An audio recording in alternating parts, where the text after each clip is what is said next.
All right, who am I missing?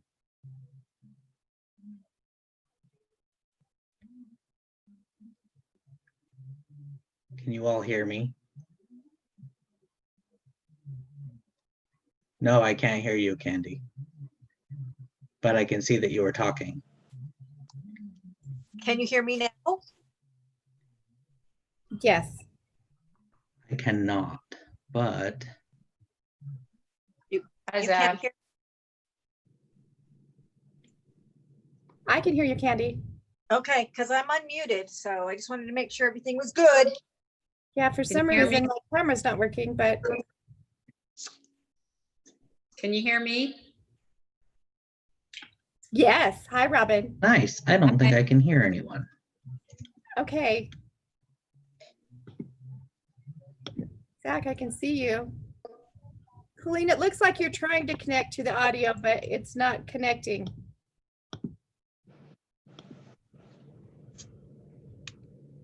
Ah, there we go.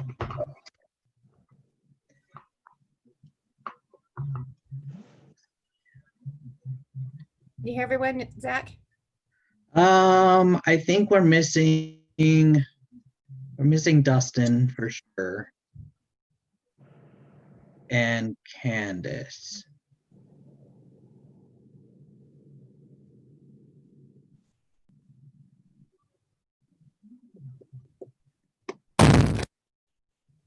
Okay, you're not going to get my video because I'm on Teams with our new Kate, who is going to be your new executive assistant, or Okay. the new CD executive assistant.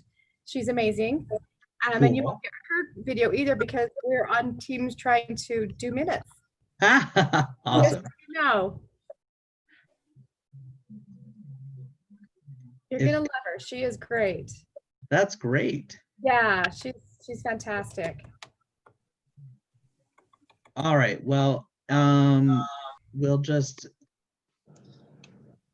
wait just another second because I think Colleen might be having technical difficulties, and then we'll get started.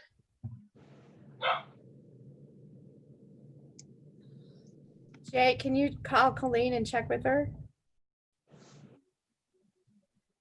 My computer says it's, oh, Trying to no. connect, right? Said she was connecting. Yeah, it's been kind of circling. Mine did the same thing. Did it? Yeah, I wonder if I had poor internet. Could have been just a signal or something.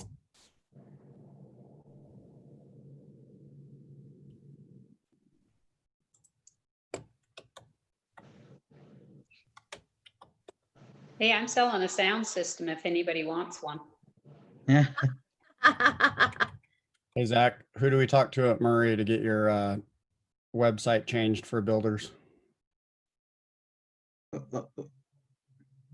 All sorts of people. Yeah, we're working on it. Are you? You should Yeah. model it after Midville's. Okay. Serious, Okay. Midville's work really good. As soon as I get a lot of money to implement it, then yes.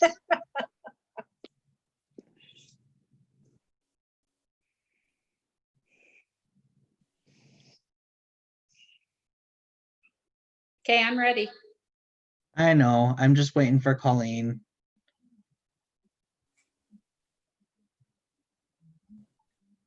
Did anybody drive down to the 150 East, 7100 South project? I did. Is Alex on yet? Alex or Jana? Yeah, what's up? Is that master planned duplex overlay? Yes. Because that letter that we just got tonight said we don't want twin homes in the area, but there's one across the street. Yes. And I had an old map that said it was master planned. Yeah, the the master plan development was already considered by the commission. So tonight is just the subdivision. There is that twin home across the street. There's a master plan development next door. There was a twin home approved on 150 East, just Yeah. a little bit south of that hasn't been built yet. But we're not talking about the master plan development tonight. Okay, I was just making sure it was. It made it sound like that was all news to them, but in that letter.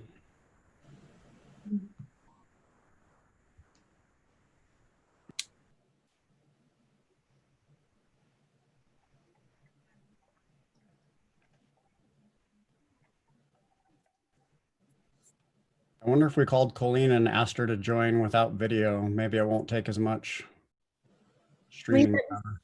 See if I can get a hold of Jake.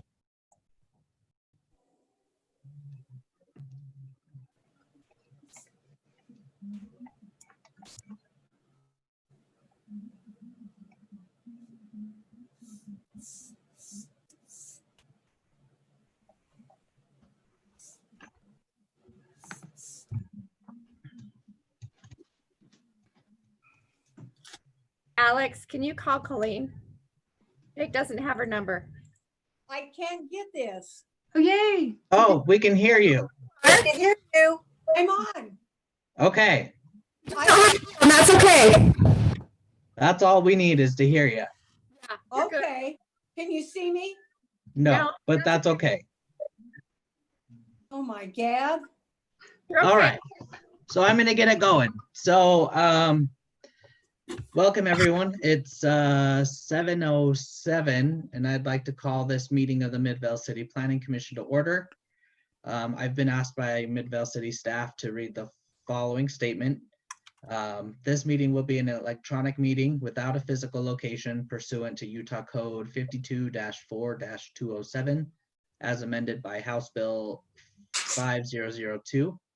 I, Zachary Smallwood, as Chair of Midvale City Planning Commission, hereby make the determination that conducting the meeting with an anchor location presents a substantial risk to the health and safety of those who may be present at the anchor location.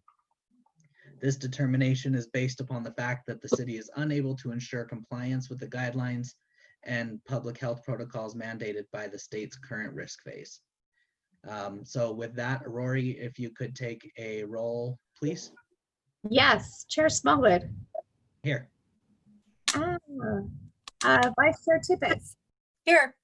Commissioner Costello. Can you see me? Yes. Yes. Okay. Say present. Present. Commissioner Anderson. Here. Commissioner Snow. Here, Erickson. Is Candace not here with us tonight? I don't never see her. heard from her, so I suppose mark her unexcused for now. Okay. And then Benson. Here. Sorry, I keep wanting to just call you Bart. All right. So to keep the meeting as orderly as possible, I'll ask that everyone in the Zoom meeting mute themselves when not speaking. This makes it easier for everyone to hear and to transcribe the meeting in preparation of the minutes. I also ask that commissioners wait to be recognized by the chair before any questions or comments are made. Lastly, I'd ask the applicants to state their name for the record before speaking or answering a question. And now for just going over quick meeting processes. For the public hearing items, the item will proceed as follows. I'll introduce the item followed by a presentation by staff. The applicant will then be allowed an opportunity to present. I will open up the public hearing after that, which at that point will receive public comment. After we have received public comment, I would entertain a motion to close the public hearing. The commission will then have additional discussion on the item. Then I'll ask for the commission to take any action on the item, followed by a motion. A vote will then be taken and I will announce the decision. With that, we'll just jump right into it tonight. So agenda item number 1 is Ridgeway Construction requesting preliminary approval of a 16-lot subdivision at the property addressed 127 to 140 at the properties addressed 127 through 149 East, 7100 South. And I will let Jana take it away. I believe it's Jana, right? Okay, she's on mute. Oh, sorry. Okay, but the Okay. screen is sharing, right? Yes, it is. Okay, so this project we've already gone over as a small scale master plan and a preliminary subdivision on May 13th. The small scale master plan was approved by the Planning Commission, as was the preliminary subdivision, but unfortunately the plat was not included in the packet or in the presentation. So we need to review this again as just the preliminary subdivision approval. This item was also scheduled for June 8th, and due to time constraints was moved to this meeting, as that one went over time. So like you said, this is at 127 through 149 East, 7100 South. It's a 16 lot subdivision on 1.2 acres. It's currently 4 separate parcels. Let me change my screen. With 4 existing homes. All the homes will be demolished as part of the project. The property is currently zoned to single family residential with the duplex overlay and is surrounded by other properties of the same zone developed either as single family residential dwellings, twin homes, and one other master plan development to the east.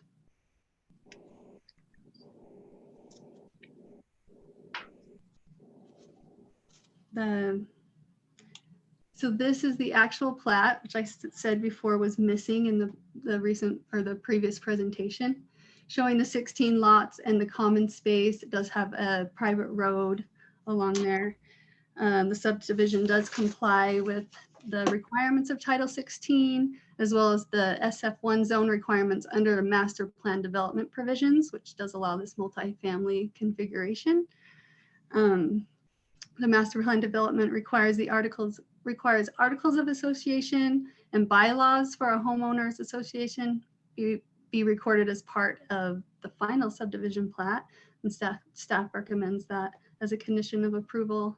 Title 16 requires 1 tree for every 30 feet of street frontage, and on this one that would include that private street. So this would be 9 trees along 7100 South and 2 trees on that private road.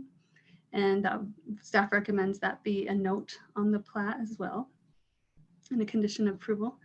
And Title 16 also requires the duty to serve letters for water and sewer and provide courtesy notice for utility easements. Staff also recommends including this requirement as a condition of approval. And at this point, we are only looking at the preliminary subdivision plat, and the small scale master plan was approved on May 13th. And this project can be built without approval. The subdivision would allow it to be sold as individual units. The applicant's proposal was sent to the city engineer and Unified Fire Authority for review, and both reviewed with just a couple of conditions of approval that they need to resubmit, and staff will review those. Is there any questions at this point? Questions for Janet at this point? I don't see any. No. All right, great. Okay. So based on compliance with requirements of Title 16 and Chapter 17.7.1, demonstrated in the application or addressed by the conditions of approval, planning staff recommends approval of the preliminary subdivision for a 16 lot subdivision located at 127 through 149 East, 7100 South, with the conditions presented in the staff report. Great, thank you very much. Is the applicant on? Let's see. We did change it where we're having the applicants in the waiting room. So Okay, it might take a minute so that they're only a part of the meeting during their project, their own project. We also have another change about public comment where we're capping it at 3 minutes per person. So when we move into that, just be aware of that. perfect. Thank you.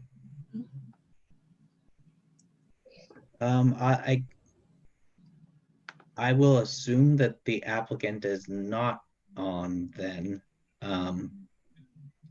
Yeah, okay. So then what I'll do is I will, This is, I Uh, can see the applicant. He's here. oh, okay. There's All right, three perfect. people that I have, and I only see Chris in there for this item. The way Okay. Perfect. Yeah. Okay, Chris, have you had an opportunity to review the conditions in the staff report, and will you be able to comply with those? Yes, I have. Okay.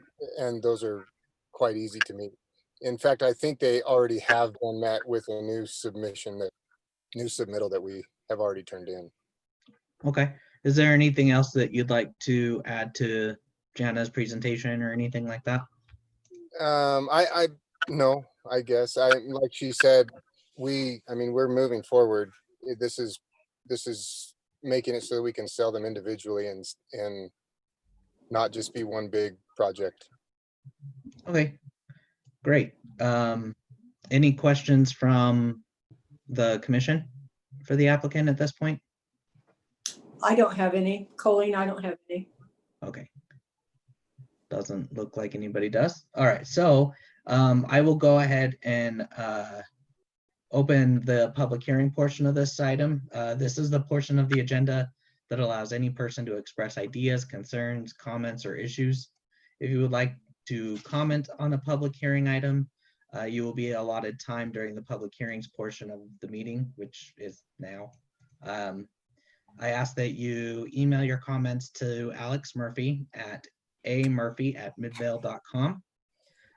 As Jana had stated, we will not be taking public comment on the Facebook or YouTube feeds any longer, so you will need to submit your comments via email. And when commenting, please limit your comments to 400 words, which is approximately 3 minutes. Include your first and last name. And if you would like, you can include your city of residence and include the name of the agenda item, the name or the number. City staff will only read into the record equivalent of 3 minutes, so please be concise with your statements. And with that, I will go ahead and open up the public comment portion. Chair, one thing if I could interject real quick. Sure. I forgot to put this in your script, but any comment that we receive over 400 words will still be provided to the commission in its entirety and inserted into the minutes in its entirety. We'll just only be reading the first 400 words or so of it. That's all. Okay. Okay, so I'm going to go ahead and start. The majority of these were received before the July 8th meeting, so I just want to let the public know that these were received and carried over from that meeting. This is from Mike Jenks. We are looking forward to meeting tonight for our development project on 150 East, 7100 South. Definitely not looking forward to the online format. This has been a frustrating, upsetting format for many Midvale residents. The last city planning went so poorly and left everyone in attendance feeling like Midvale Planning Board does not care enough to personally address anyone's concerns, and the online format is an easy scapegoat rather than in-person conversation at City Hall. Regardless, it is what it is. In general, the entire neighborhood as a whole, meaning every single resident surrounding this project, is in opposition to the proposed plan that was carelessly approved by our city planner. At the last city planning meeting, Jana read 30 minutes of homeowner concerns one after another without addressing a single issue and passed it off to city council in less than a minute. Many of us have been in close contact with the city council members, and many of them have graciously offered to meet us in person on site to see the scope of issues. We appreciate everything they have done to help address our concerns and point us in the right direction. The general consensus is that Jana had every opportunity to address at least a couple of our major concerns and ask the developer to modify his plot and building plan. None of this happened. We are all left thinking, what's really going on here? It seems very fishy and deeply concerning that a project that could have been easily modified to help alleviate major parking, noise, and safety concerns was not even considered for more than a second. What is really going on? We as Midvale City property owners that have invested our money, families, and livelihoods here and are being swept under the rug by a poor order of process by planning. According to City Council, nothing like this has ever happened inside a single-level, single-family residential neighborhood, and they would like to put a moratorium on it from happening again. We understand that by law it will happen, but if this is such a rare and one and only instance, why couldn't the city planner have helped modify this plan to accommodate the surrounding property owners? What is really going on? Is the developer working behind his bounds with the city planner? We feel like Salt Lake City should conduct a third-party investigation on how the whole process took place, why the city planner refused to address and modify any concerns from property owners, and why this is being fast-tracked under the mask of virtual meetings. This is one that is longer. I'm going to move on, but you do have it in your packet.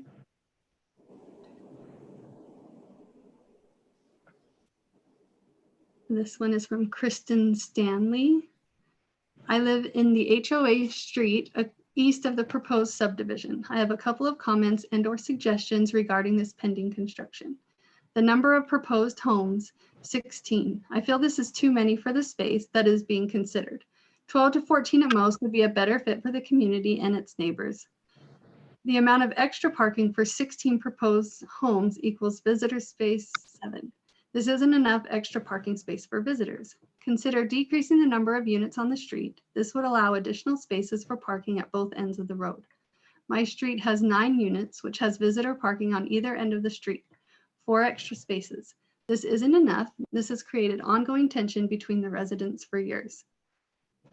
Is the proposed street wide enough to allow cars to pass and park?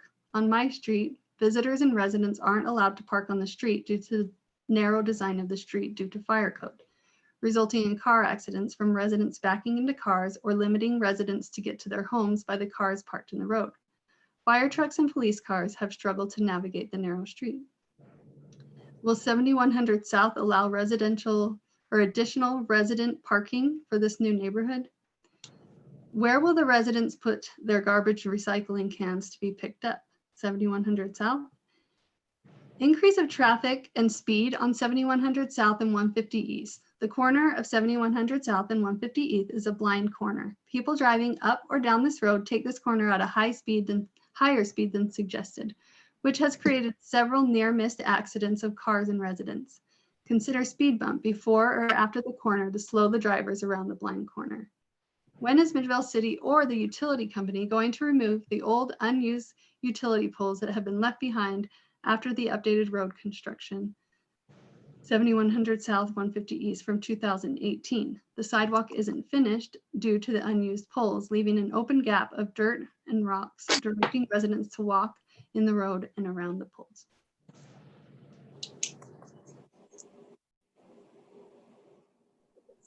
Cindy Kerr. What is the purpose? Well, you know what? She sent me a new one and she's going to have me read that one over this one. So I'm going to move past this one as well. Nathan Combs. According to the notice of public hearing for the June 2nd. Oh, wait, sorry.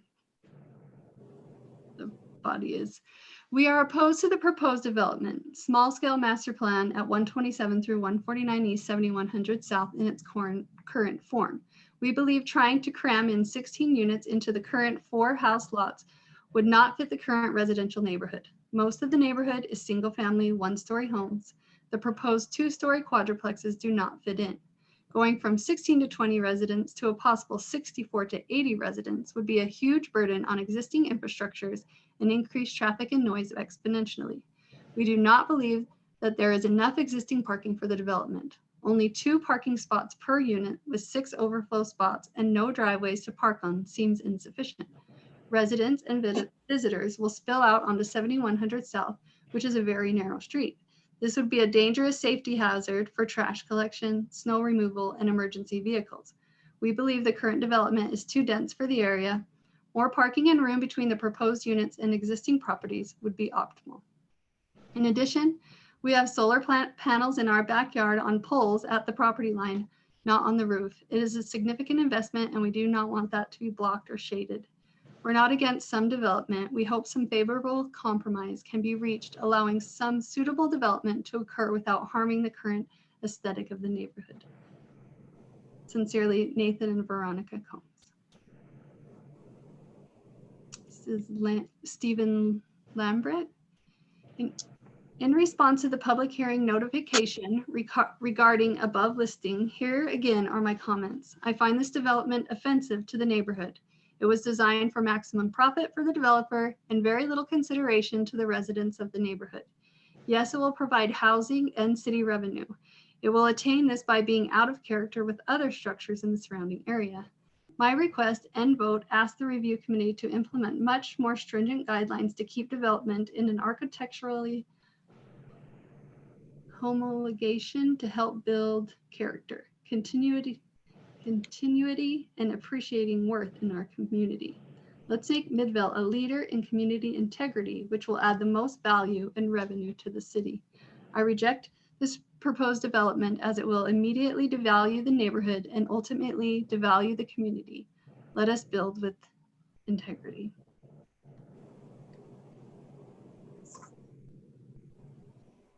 Lorraine Butler.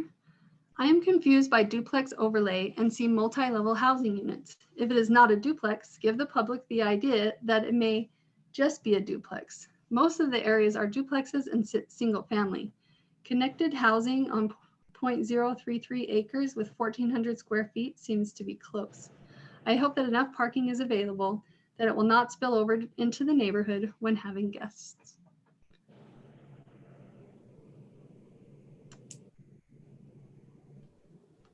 This is from John Romero. The existing property owners north of the subject property met with the developer on Saturday, May 30th, and a consensus was reached in regard to the type and height of the required wall to be erected by the builder. The consensus was an 8-foot masonry wall to be built and funded by the developers for the entire length of the 4 properties abutting to the north of the project. It is important to note that the existing walls are cinder block and are 5 feet in height. Because the new units are 2-story multifamily residences, the homeowners to the north feel that an 8-foot wall is needed to ensure privacy as allowed for in the Midvale City Code and ordinances. We ask that this agreement between the developer / builder and property owners to the north of the subject property be considered when providing approval to this project. Ideally, the approval should be contingent upon the construction of this wall between this new development and the property to the north.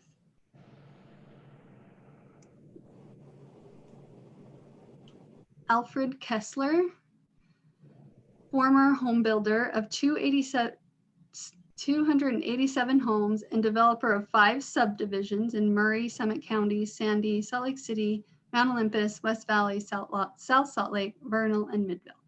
I talked with Mayor Hill this morning, July 6th, and Ms. Jenna Ward last week concerning the Peakview Flats development. I built the Grandstone 2 PUD 9-home development in 2000, east of the vinyl fence. In our 9-home planned unit development, the owners have a driveway where they can park 2 cars, 18 spaces. Each has a real garage for 18 more spaces. At each end of the main road are 2 spaces for guests, 4 cars. There are 40 total car spaces. Our minimum garage width is 22 feet minus the walls. The home entrance is 9 feet wide for a total of 30 feet width. My comments for the council to discuss. Where are the residents going to park their cars? I suggest you go to a parking lot and lay out the dimensions of the planned garage and park an SUV and a 4-door sedan in that space. Have their engineers prove the sheer capacity of the garage entrance door wall. Suggest 5/8 plywood both sides. Make sure there's a 5/8 fire core drywall behind all siding and of course between units with a 1-inch fire stop airspace between units. That was our requirement. The fire department required a 20-foot wide road and wide turnaround. Our land space is 1.09 acres. Consider reducing 2 units to allow more parking spaces. Consider burying drainage capacity in 42-inch perforated pipe. The soil is basically clay. Need a soil test. Where will 10 to 16 children play? There may be a dispute when the western chain link fence is removed. I would not allow these plants to be built. Signed, Alfred Kessler. And then Mike Jenks sent another one today that I'm going to go ahead and read. The online city planning meeting on July 8th went so late till 11:15 p.m. and didn't get to all the agendas. Our agenda for 150 East got postponed until today, but only a few people that stayed logged in for hours and hours that night till the end would know that.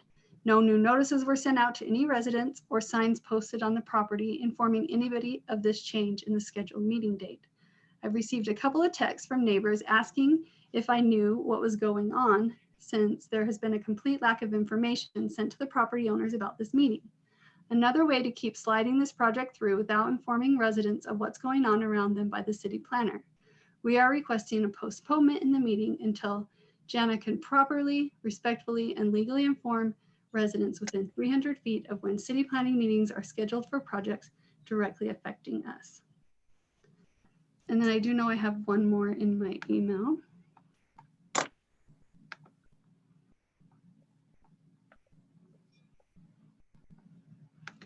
And I told her about the rules, so I am skipping her first paragraph of her request.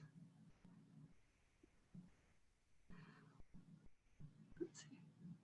We were not given the facts. The facts include more than just the legal terms and jargon of the proposal. The facts include what has been done to determine if the current infrastructure can handle the new load of more than doubling the number of units currently using the sewer, power, gas, roads, etc. There was no information provided to us about any of that. The facts include what the builder plans to do to accommodate the provisions, considering the safety of the street once the new units are added. Since our street received new curb and gutter about 2 years ago, our street is much more narrow. If there are cars parked on both sides of the street, it's difficult for a single car to pass, much less any type of a large emergency vehicle. Was this taken into consideration? HOAs do not allow their owners to park on their street. With only 2-car garages and no driveways, where will friends and family park when they gather for barbecues or holidays? If they have children who drive, where will their car be parked?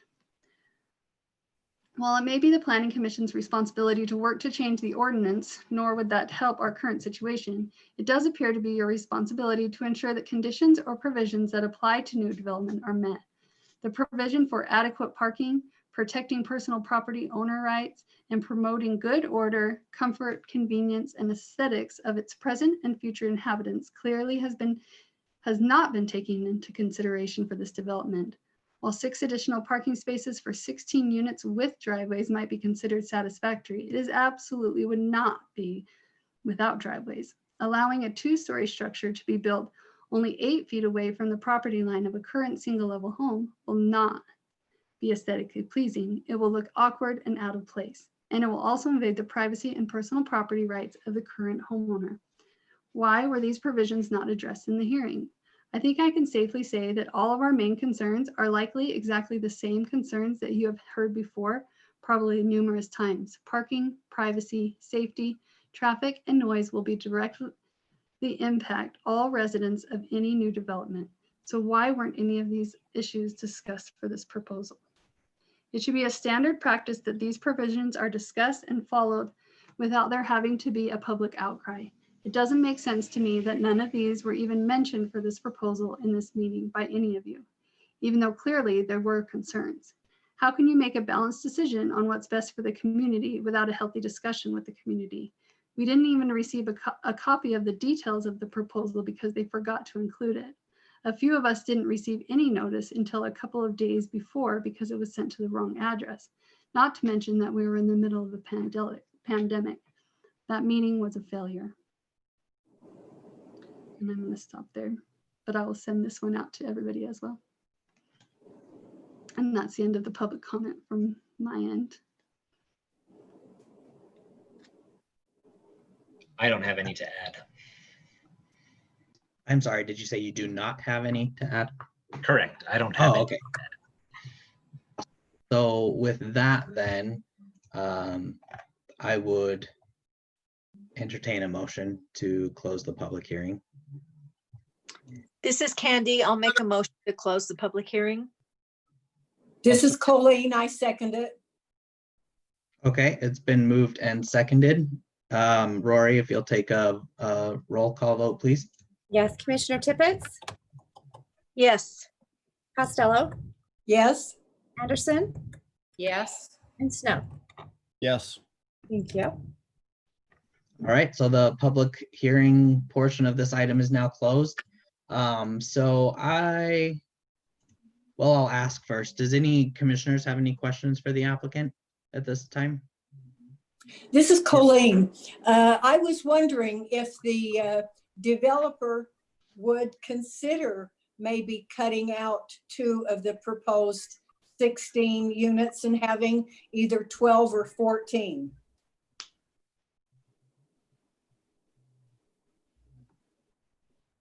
Chris, if you want to. Oh, Oh, that's not him. 'Cause Huh? his microphone's on. Can you hear me? Sort of. Okay. not really.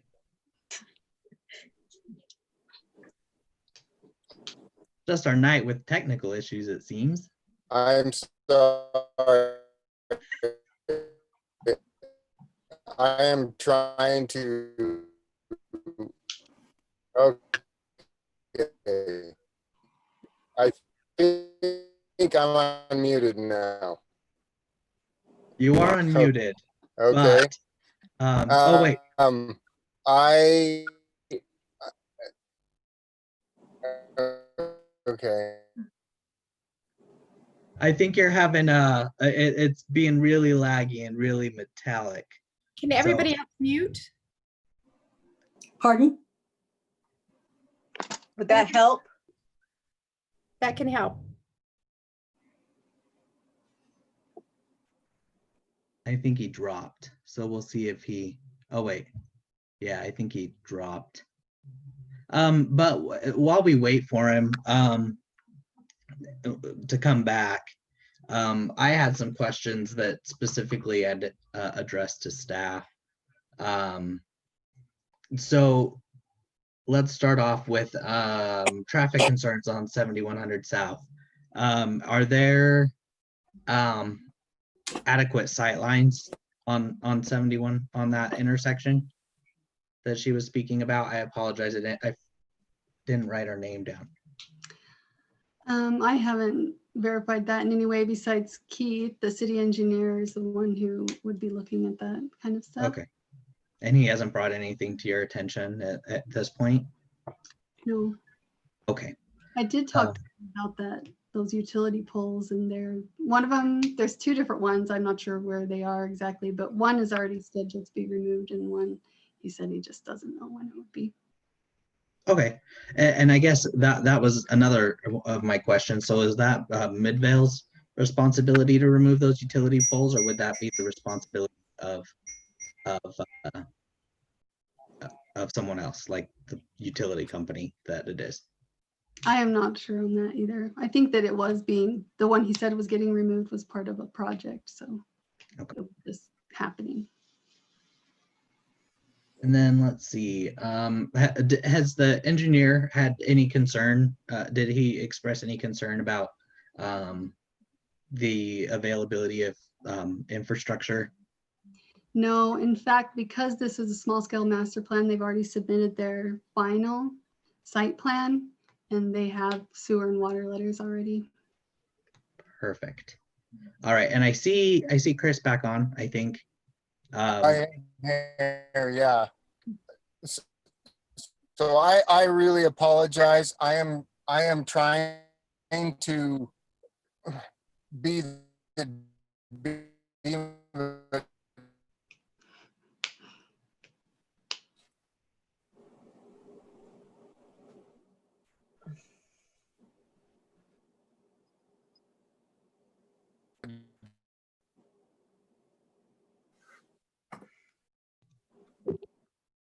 All right, I think we're having more issues. At this point, dad and a business owner at the same time. I'm really sorry.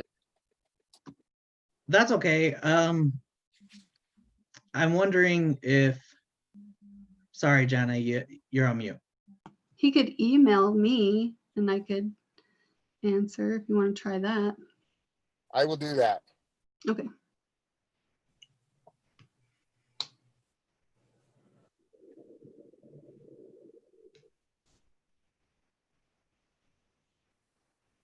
All right, and I believe, just kind of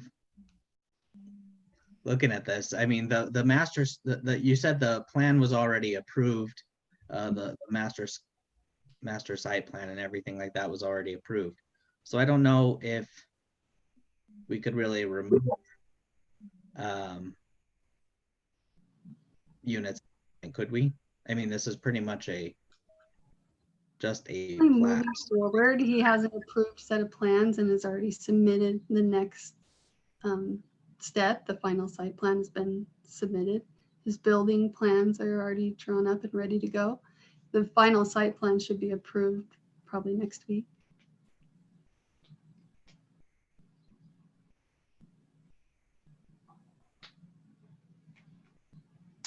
Zach, Yeah, go ahead.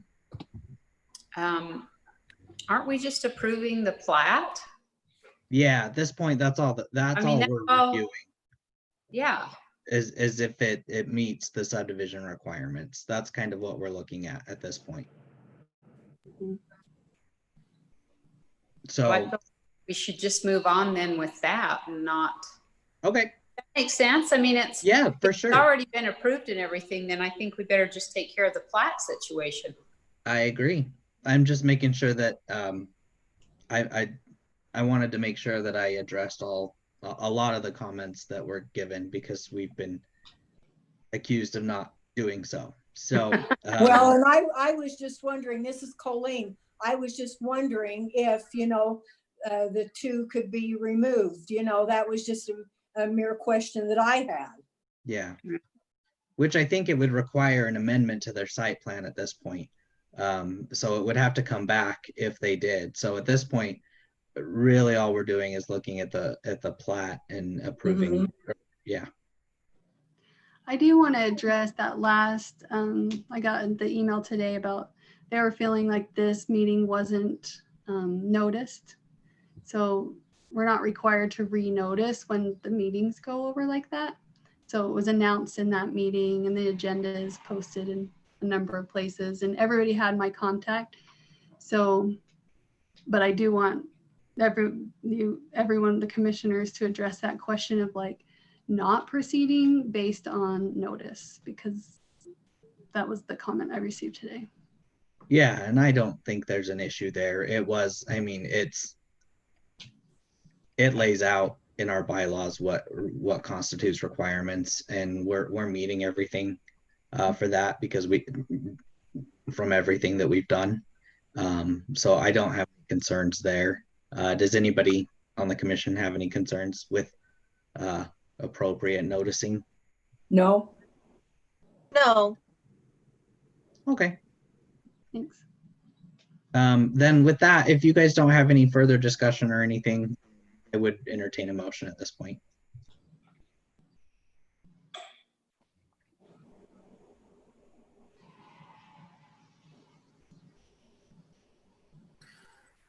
this is Candy. I'll make a motion.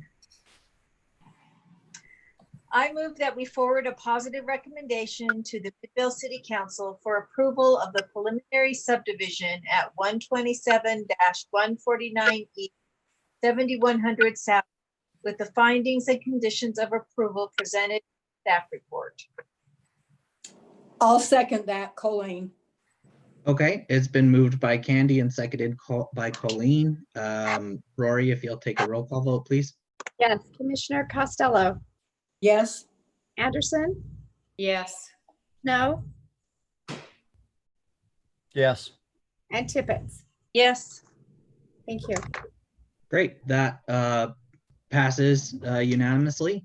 So if Chris can hear us, then just continue working with Jana, getting that taken care of, and yeah, looking forward to see that project. So all right, we will move on to agenda item number 2, which is Brad Reynolds Construction requesting conditional use, small scale master plan, preliminary site plan approval, and a recommendation for preliminary subdivision for a 17 lot residential project. We're on a roll. Okay. Sorry, What? I apologize. Oh, you're good. Located at 6790 South, 700 East. Zach, this is Candace here. I Oh. logged in a little bit late and I know I didn't make the official roll call, so I didn't know how. Oh, I'm yes, here. and I saw you like 3 times and I meant to say something. So Okay. yes, let the record show that Candace Erickson is present. Just came in late. Thank you. Okay. So with that, I believe It's our new me. guy. Hi, Yeah. my name is Jason. I'm the new planner here, and I'm eager to meet each of you whenever coronavirus is over.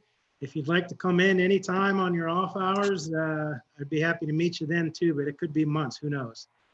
And for some background, I believe I actually had some classes with Commissioner Smallwood back in 2015. So if he remembers me, I certainly remember him and his very expensive coffees. Yeah. So this is also the first time that I have been working from home. So I'm hoping for no technical difficulties. I'm having technical difficulties unsharing my screen, so it might be my fault if you have some. And if Jake, yeah, thank you. Okay, can you see this presentation? Not yet. Not yet.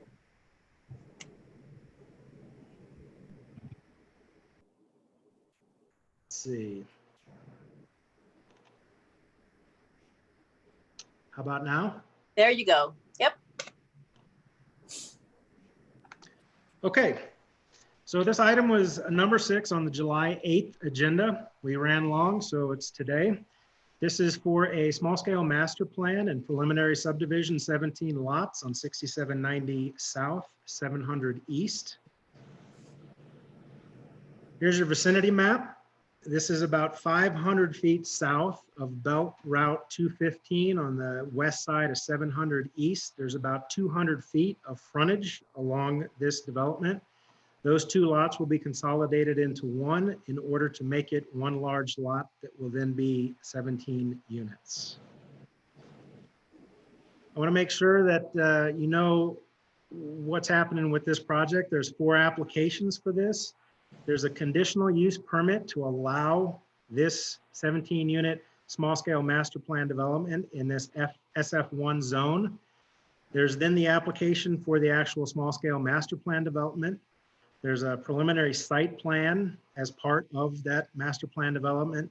And then there is a preliminary subdivision plat. So kind of the whole package.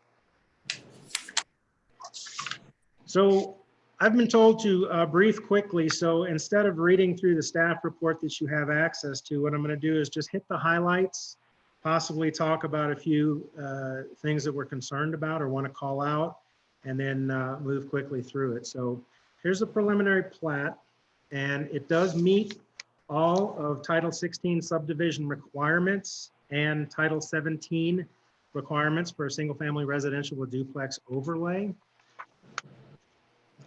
It has been approved by the fire marshal and the engineer with some minor comments for the final subdivision plat.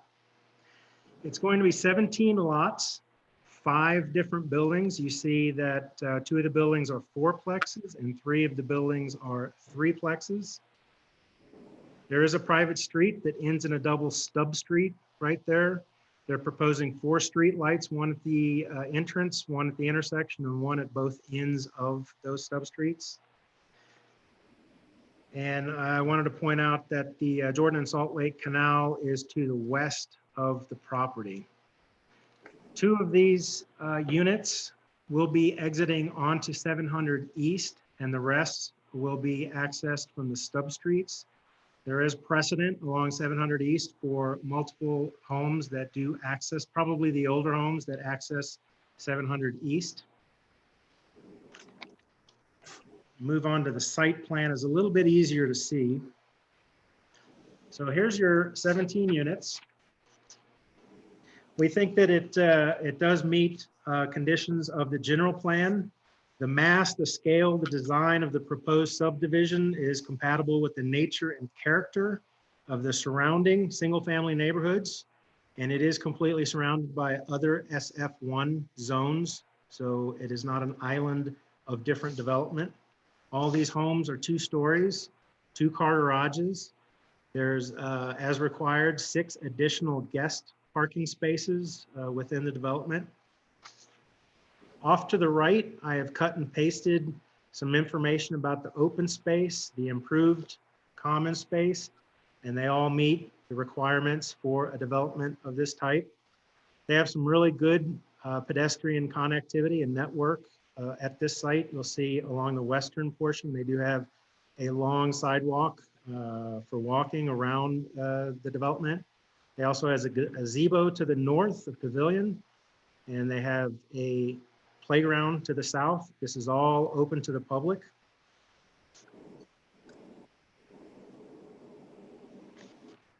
I'd like to move on to the facades now. This is just an example of a 4-plex. And so for a subdivision of this type, we require that the frontage facade be made up of 60% of brick or similar material, and it does meet that. The sides are required to meet 40% of that material. On the sides do not face public streets. So there are 4 units that don't meet that, but it's close, and we'll make that requirement as a condition that they do meet those facade requirements. This is an example of the 3-plex. Same thing, front, back, and both sides.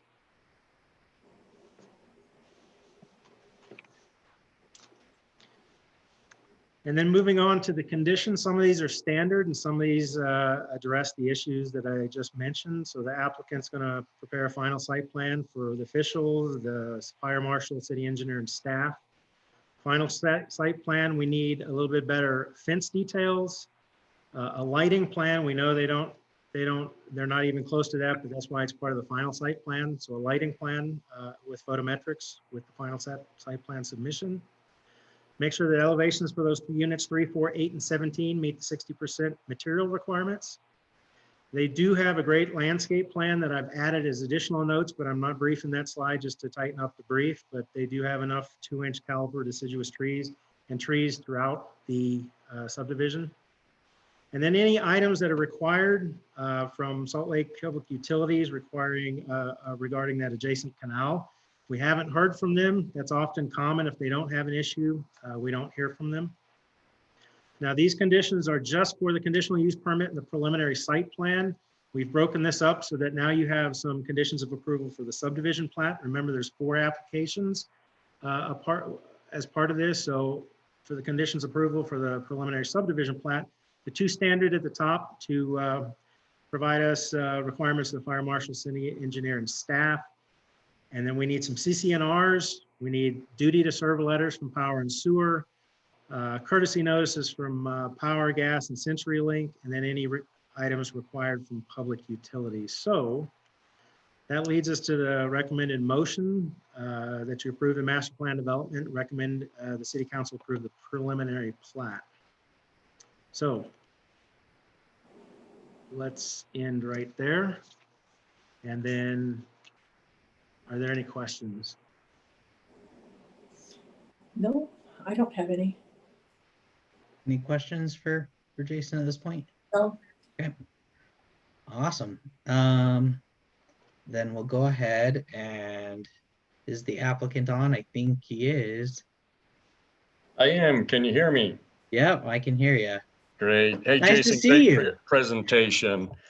There's not much I can really add to that. We are excited to be back in Midvale again. With all the open space, that 50+% open space, we're still able to get several amenities in there, especially with all that sidewalk looping around. He also mentioned the gazebo and the playground. We also have a tremendous amount of sidewalk for people to walk around and enjoy the little subdivision. These are very similar to the units we did over there on 7800 South and 400 East there, 380 East. So anyway, I'd love to answer any questions if you have any. Any questions for the applicant at this point? I don't Cool. have it. All right, then I will just jump right into it then. So So with the public hearing portion, this is the portion of the agenda that allows any person to express ideas, concerns, comments, or issues.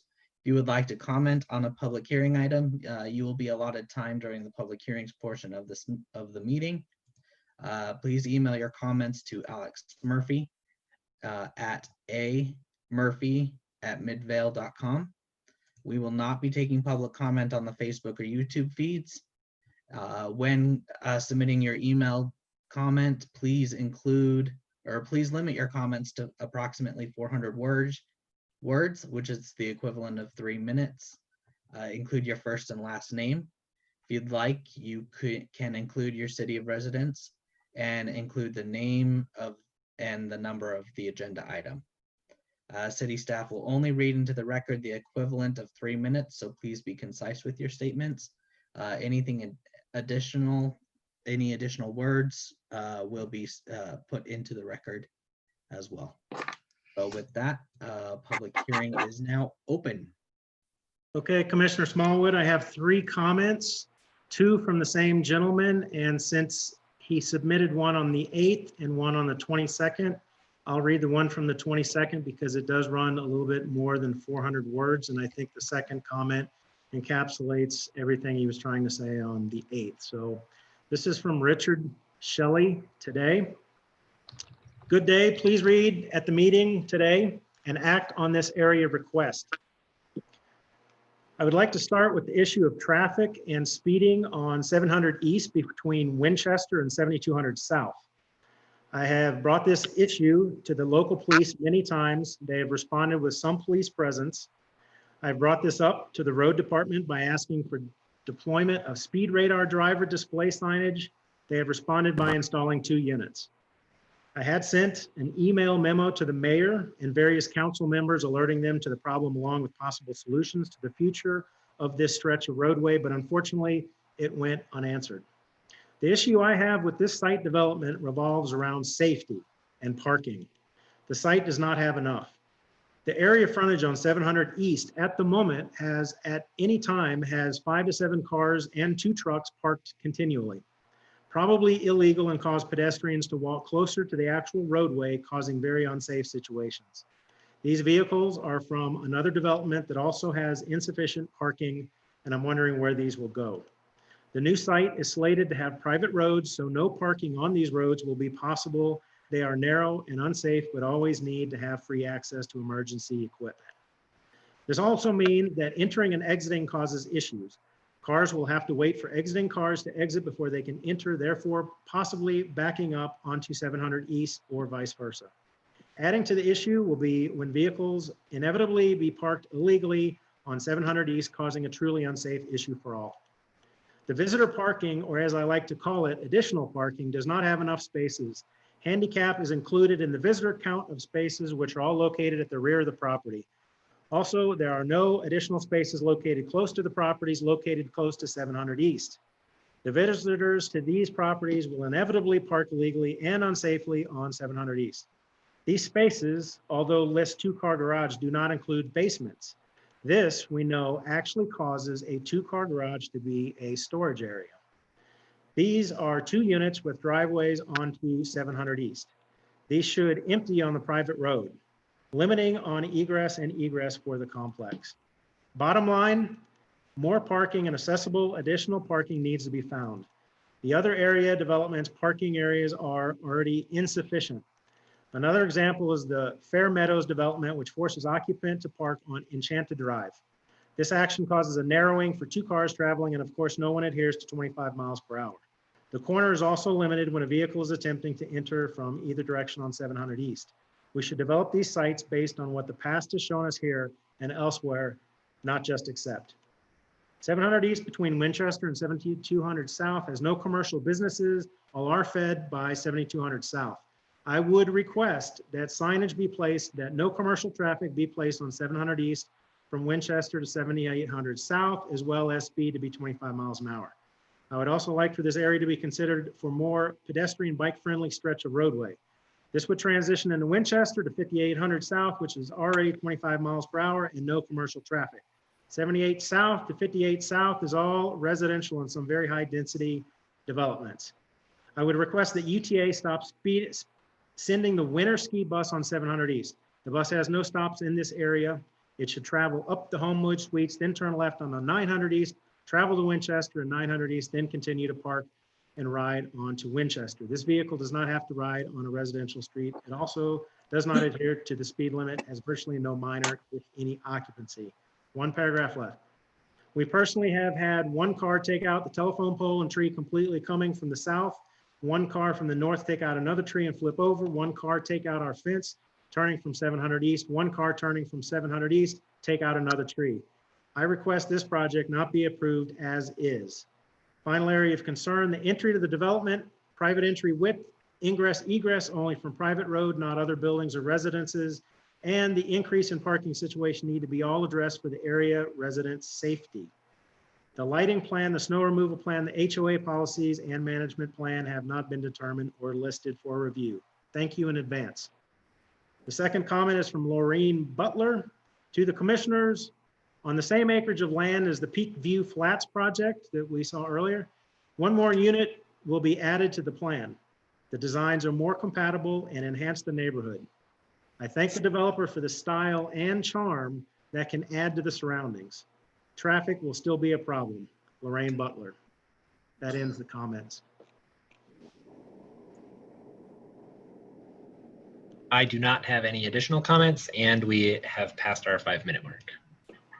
All right, so if somebody would like to move to close the public comment portion of this item. Austin, I move we close public. I second. I'll give it to Robin. I heard her voice first. So Yes. Dustin moves, Robin seconded. Rory, if you would do a roll call, please. Commissioner Anderson, Yes. Snow, Yes. Tippett, Yes. and Costello. Yes. Thank you. All right, so the public hearing portion of this item is now closed. Alex, can I address a couple of those comments? Just one of them being, we do have basements. Oh, well, look at that. That's up to you, Zach. Yeah, for sure. Please, if you want to address anything you want to address on those comments, please. Yeah, we do have, our units do have basements. As far as the parking, as you guys can see, we do exceed by a couple stalls on the required amount of parking. We do have 53% of open space as well on that. And the fire marshal, has approved the road widths, as you know. So I just wanted to clarify the basements. For sure. Thank you for doing that. I appreciate it. Then, I think we've addressed everything that was made in the public comment portion. Are there any questions for the applicant or Jason at this point? No. All right. If not, or Candace, was that? I saw you. I don't have any questions. I'm excited, but that's me. Cool. Awesome. All right, then yeah, I would then entertain a motion.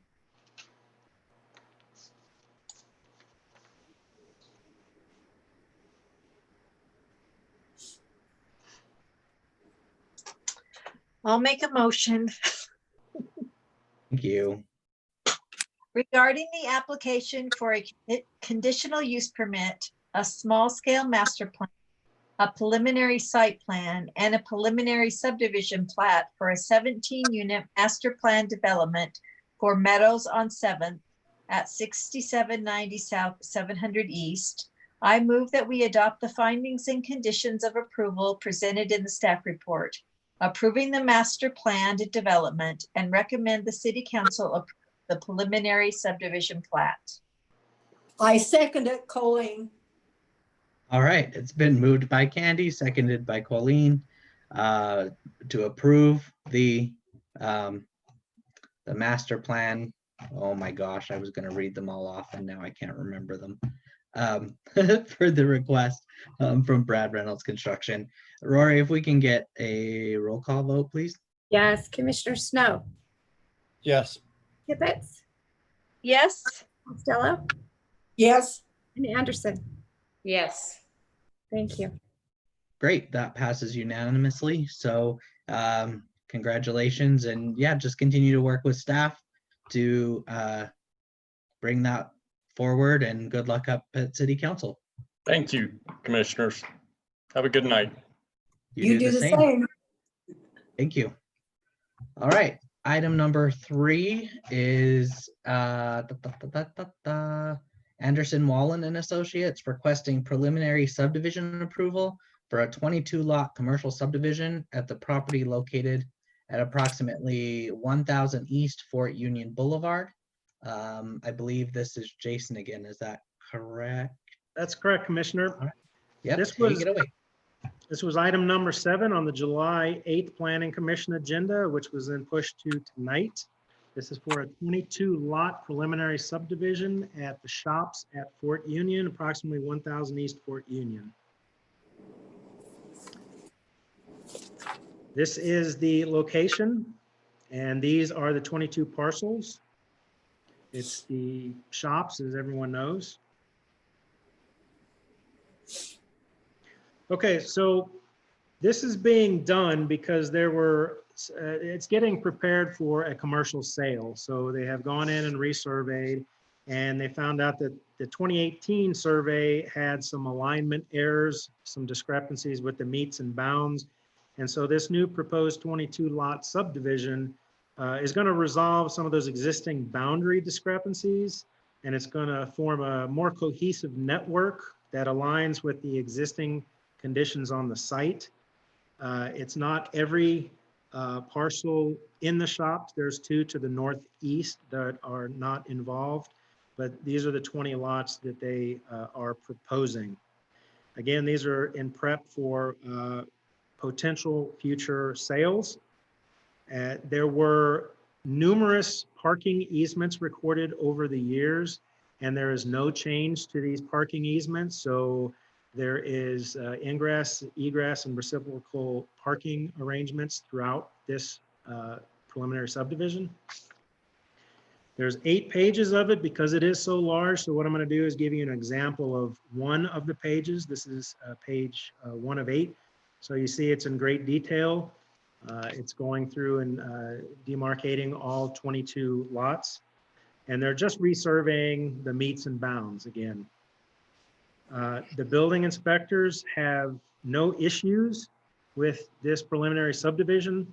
Some of the parcel lines go through existing buildings, but again, our building reviewers do not have any concerns with these based on the construction. So I want to note that this is one of 2 areas in Midvale that is in a special flood hazard area. And I believe the applicants have addressed that on the preliminary subdivision. The other area that's in a special flood hazard area is over in Jordan Bluffs. So we've asked them to include a special flood area rate map with this application. One thing I did want to point out, with all preliminary subdivisions, as you come in with a new preliminary subdivision, we require that there be a certain amount of trees in the parking strip area or the landscape buffer. And we checked aerial photos going back to the mid-90s, and there are some absent trees that we're recommending be replaced. Some of them, it just simply looks like they've died, and over the years, they just weren't replaced. We're not talking about a lot, perhaps a dozen or 15 trees around the entire perimeter, no interior lot lines. There's some areas back by the Walmart on the south side that could use some shade along those streets. And this picture is an example when we went out there of a few areas that I think would benefit from some of those additional trees. Again, this isn't a burdensome requirement. It's maybe a dozen to 15 trees throughout the whole area. So the conditions of approval, make sure the final subdivision plat be reviewed by the city engineer, fire marshal, and city council. And then prior to the final subdivision plat, Make sure that those flood hazards are accurately included, the ones that are notated on the flood insurance rate map. Again, we're requesting that you recommend them to install those dozen or a couple dozen 2-inch caliber deciduous trees along the landscape buffers. Provide evidence and courtesy notices to the providers in the area. And then for the motion, we recommend that you move to adopt the findings and conditions of the approval presented in the staff report. And Commissioner Smallwood, we have no public comments on this application. All right. So I will, any questions for, or actually, the applicant, I believe, is on, is that correct? My name is Jake Tate with Anderson Wallen and Associates, and I'm representing CCA here. Sue Jagodzinski is also on the line with CCA in case there are any questions directly for her. But we're just excited to continue to revamp this subdivision. All the properties in here, as you've probably seen, there's starting to breathe a little new life into here, and we're looking forward to this being a kind of a keystone to getting that rolling. I don't really have any comments to add to what was said. One thing I might request is that we kind of clarify that condition of approval on the trees, because the way that it reads now is it's 1 tree for every 30 feet. And so if there is a number that you want us to replace, or those that may have died, we adjust that, because if we did 1 for every 30 feet, that's 175 trees, because there's about 4,300 lineal feet of frontage on this site. So I think we wouldn't be opposed to adding those trees at this point. If I don't know if there's a better way to quantify it. Just as it's written, that's not necessarily how it was presented by staff. So I'd request maybe amending that as part of the recommendation. Also, another consideration is as things redevelop, we could bring it up to the 30-foot standard. Any frontage of any building permits that are pulled in the future would be brought up at that time. We're acceptable to either of those options, if you would just maybe clarify that in the motion, and then I'm here to answer any of your questions. We can surely clarify that. We didn't want to direct you to place the trees in an exact position. For example, on your screen, this grouping of 3 trees, 1 tree for every 30 linear feet. We also allow grouping. So this grouping right here would be good for 90 feet. The grouping at the end of that picture would be another 3 for 90 feet. So we'd prefer it if you proposed where you wanted to plant trees rather than dictate to you where to put those exactly. And then we'll work with you and see if that's going to be adequate. But again, we drove out there, and there's a lot planted. There's a lot of new growth there. And we really don't think that's burdensome, and it's fair, because all preliminary subdivisions are required to do this. So, Chair, if I could chime in on that one real quick. Please. One option that you might want to consider is just clarifying in the recommendation that existing street trees can count towards that requirement, which kind of partially satisfies both sides. We always count those anyway. So it's really more just to make sure that the owners are comfortable with that. We would say 1 tree per 30 feet, but existing trees that qualify, which means meet the species and location requirements for street trees, would count towards that number. Yeah, I don't have any objections with that. Yeah, I don't have any objection with that at all. Does any of the commissioners have any issues? Nope. Nope. All right, then yeah, we just need to amend that to that condition, just to with some wording that states to include the existing trees. hey, Mr. Tate, I'll write something, then I'll email you and get in touch with you and see if we can work together. It's just this example.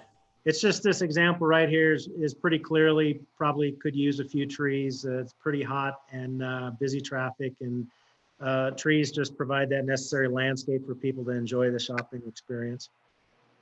Yep, we agree.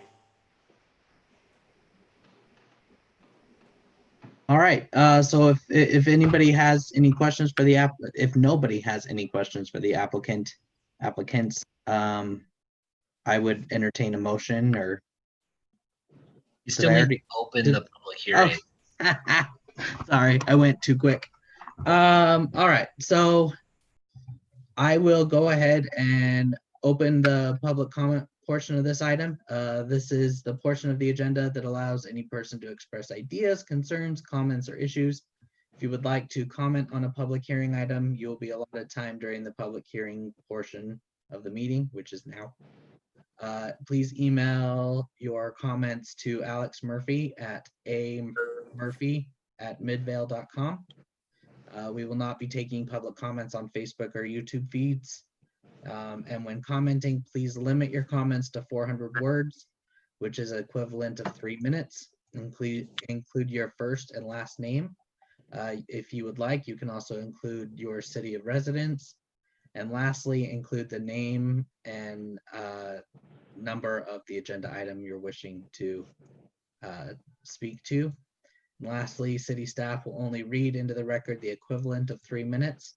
So please be concise with your statements. However, we will include anything additional in the within the record. So with that, the public hearing portion is now open. And have we received anything yet, Alex? I know we haven't received anything prior, but. Not yet. I've got the timer going though. All right, so now we shall sit for 5-ish minutes-ish.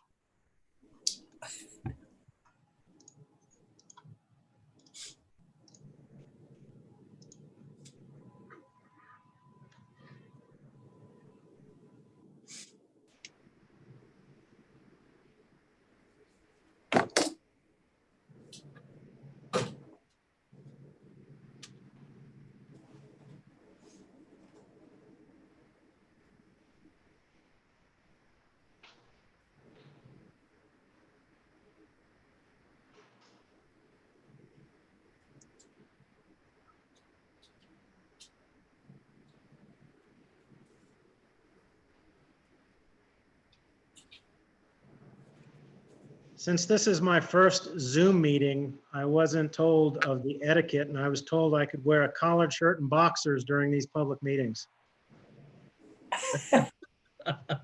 Just don't stand up. I'm not going to stand up. I'll just make you think. I've got my box. That could get scary.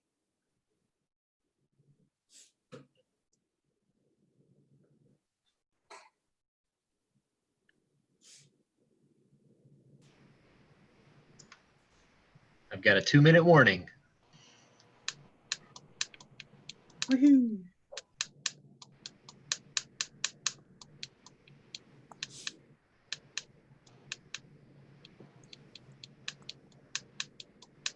If no one's gone out to look at the comet that is visible to the naked eye in the northwest after sunset, I would highly recommend it.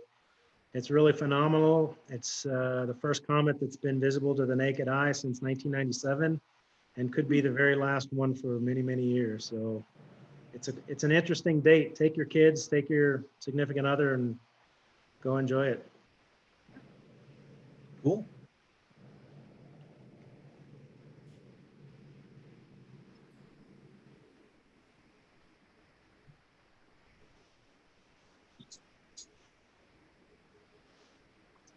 Jason?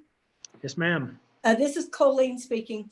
There was a picture on the earlier news tonight of someone down in St. George that took a picture of the comet with red mountains, you know, and it was absolutely gorgeous.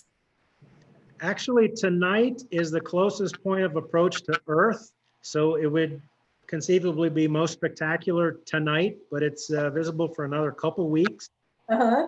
And some of those photos that you're seeing are time elapsed, so over a couple minutes. So it really makes it look brighter than it would be to the naked eye. But outside of the city light pollution, it's really remarkable. Yeah, this was a gorgeous one taken down in St. George. Right.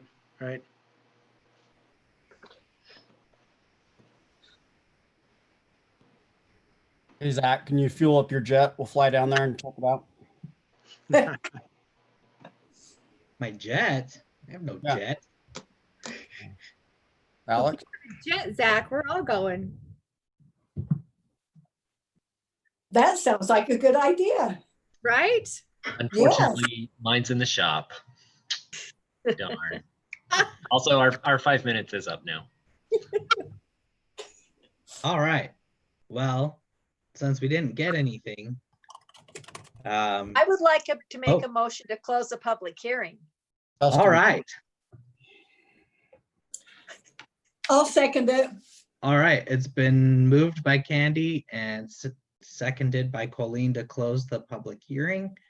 Rory, if you'll take a roll call, please. Yes, Commissioner Tippett, Yes. Costello, Yes. Anderson, Yes. and Snow. Yes. Thank you. All right.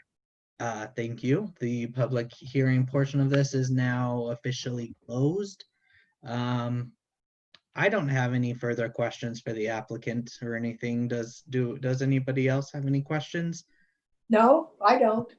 All right, well, then I would entertain a motion. I'll make a motion. Okay, regarding the application for a preliminary commercial subdivision plat for the number 22 lot at Fort Union Commercial Subdivision at approximately 10th East Fort Union Boulevard. I move that we adopt the findings and conditions of approval presented in the staff report, recommending the city council approval, the preliminary plat with the following amendments. And we discussed about the first amendment, and the only one I thought was working with staff on the planting of the trees. I think that's good. It's Dustin, second it. All right, it's been moved by Colleen and seconded by Dustin to approve the 22 lot, or yes. Sorry, is that a recommendation? I apologize, I'm out of it. Yeah, it is a Yeah, recommendation. Yeah, regarding that. to recommend approval for the 22 lot subdivision. Rory, if you would take a roll call vote, please. Yes. Commissioner Costello, Yes. Anderson, Yes. Snow, Yes. and Tippett. Yes. Thank you. All right, that passes unanimously. So yeah, just continue to work with Jason, and good luck up at City Council. Thanks for your time tonight. Thank you very much. All right, so next on our list is review and approve of minutes for various number of dates. Has everybody had a chance to review those minutes? Yes. All right. Any changes? You'll be happy to know I don't have any. Oh, yeah, you made my day. Jeez. I'm I couldn't shocked. find I it know. either. I went through it and I It's couldn't. shocking, but true. All right, just to verify, it's the ones from March 11th, April 22nd, and June 10th. Those are the ones that we have, right? Correct. Huh? Okay. Perfect. All right, well, I would entertain a motion to approve these minutes then, if nobody has any changes. I'll make a motion to approve the minutes of the 11th, the 22nd, and June the 10th, 2020. Snow, second it.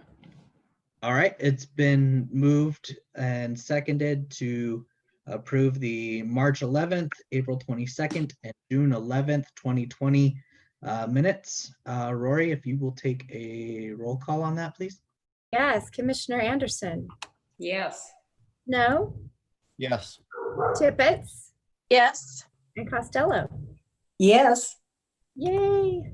Great, so that went through just swimmingly, unanimously. There we go, that's what I meant.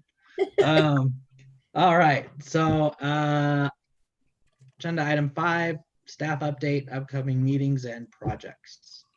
I will defer to Alex if he has anything. Yep, just some update items. The first, the council passed a moratorium last night on master plan developments that include multifamily residential design types. So anything that comes in after that moratorium was passed last night is basically going to be put on hold while the council works out if there are some changes that they want to make to the master plan development provisions. So we'll be bringing some of those discussions and topics to the Planning Commission to consider in a text amendment in the next few months. So keep an eye out for that. That Brad Reynolds project that we talked about today, that's the last one that made it before the moratorium took effect. So we probably won't see any more of those for a little while. Second, again, at last night's meeting, the council approved everything that they could approve at this point for the Zions project. So we're anticipating that they'll start their dirt moving in August, in about 3 or 4 weeks from now. And then they'll continue diligently until that project is finished in about 2 years. So keep an eye out for that new one to go up there on Jordan Bluffs. With Kate helping Rory out, we're going to catch up on the minutes finally. So you'll be happy to know that we won't have stacks of minutes to review in meetings, hopefully following the next meeting in August. The May meeting minutes are quite long, and I got them on Monday, so I didn't want to give you a day and a half to read 80 pages. So I held that one off for you. We'll do that one in the next meeting. And then we'll hopefully get the July meeting, both of the July meetings done by then too. As far as the next meeting goes and future meetings while we continue this electronic format, I had mentioned previously that we were considering in-person meetings in August. That's no longer the case. Now we don't really have an idea when we're going to transition back to in-person meetings. It's essentially, we'll revisit the topic when we go to green, and until then, we're playing it by ear. So plan on continuing these electronic meetings for the foreseeable future.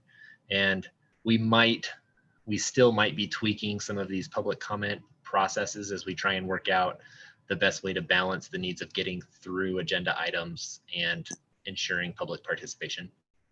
As Zach mentioned at the beginning, we've imposed a cap on the length of comments that we'll read, hopefully so we don't end up reading comments for 3 hours in a single meeting.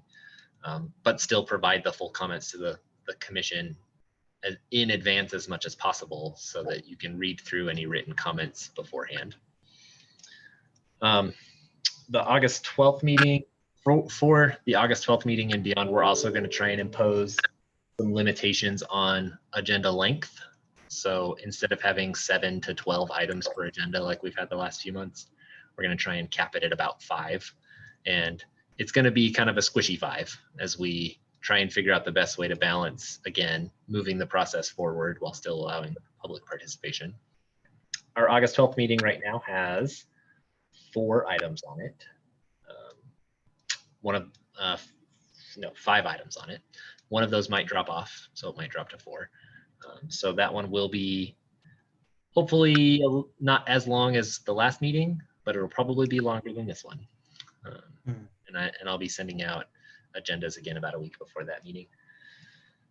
Let's see. Jason did a great job today. Happy to see he's picking things up and moving right along. So you'll be hearing more from him in the future. And yeah, that's about all I got for you tonight. Any questions, any concerns, projects, things you want to talk about that aren't specifically associated with any particular thing we had on the agenda? Will we have another meeting on the 4th, Wednesday in August? A workshop or anything? I don't know yet. Oh, okay. So that it really kind of depends how this August 12th meeting goes. Oh, okay. Okay. I just thought I'd ask. Yeah, I don't have anything specifically planned for that one. So for my long running agenda, I'm hoping to bring the bylaws for a discussion in September. And then we've got some text amendments and the RSL project coming back that will be September, October. August is kind of catching up on some random little things that we've had going on. But right now, I'm not planning on having one, but that might Okay, change over the next couple of weeks. just didn't want to miss anything. Sorry, I was late tonight. I kept trying to log in and it just wasn't working. Last week it went like this and today it was, you know, That's all right. That's okay. That's been my day. but I got here, but I got. Yeah. Hey, I'm with you, Colleen. I was late too. I'm wanting, if we can avoid it, to not have a workshop in September. So I'm going to be on my end kind of steering people either before or after that meeting, and I don't have anything specifically set up for it in hopes that we won't have that discussion. But I can't promise anything yet. That's still a couple months away. Yeah. Okay, anything else? Alex, are we getting new iPads? I haven't heard anything, but I'll check with IT on that one. I heard that in August we were. Well, as you might recall, I'm kind of new at this, so haven't been involved in all of those Are discussions. you? And I'll check with IT on it. Okay. It sounds right, though. I mean, I vaguely I think recall. so. I think they were making a little more user friendly. I could use that. And then if there's anything else that you could use immediately to help with your electronic meeting, participation in electronic meetings, let me know. Was that? New desk? Maybe a new desk? I don't know, but I don't know if I can do a new desk. Oh, okay. But we've got some grant money that we can use to help with technology. All right. So if you have a wish list of things that you think might be helpful, let me know. That could be Snacks. monitors, docks, keyboards. Yeah. Ooh, Glasses. I probably could. I don't know about glasses. Not glasses, classes. Class. Oh, class. Classes. Oh, yeah. I've only got I don't know about that either, but maybe. I don't know if anybody does a Zoom class.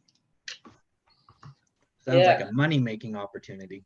It does. But yeah, just send me an email if you have anything that you think might be helpful for these meetings.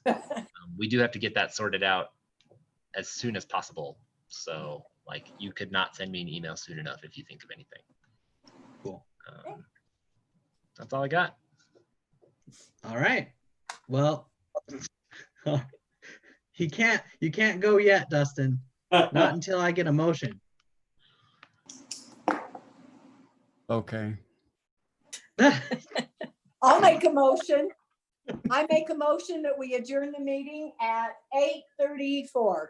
Snow, second. Okay, it's been moved and seconded. And yeah, any opposed? Okay, good. Okay, we are now officially adjourned. Arrivederci. Yeah, that one. Ciao, baby. Ciao, baby. Good night, everyone. Good night.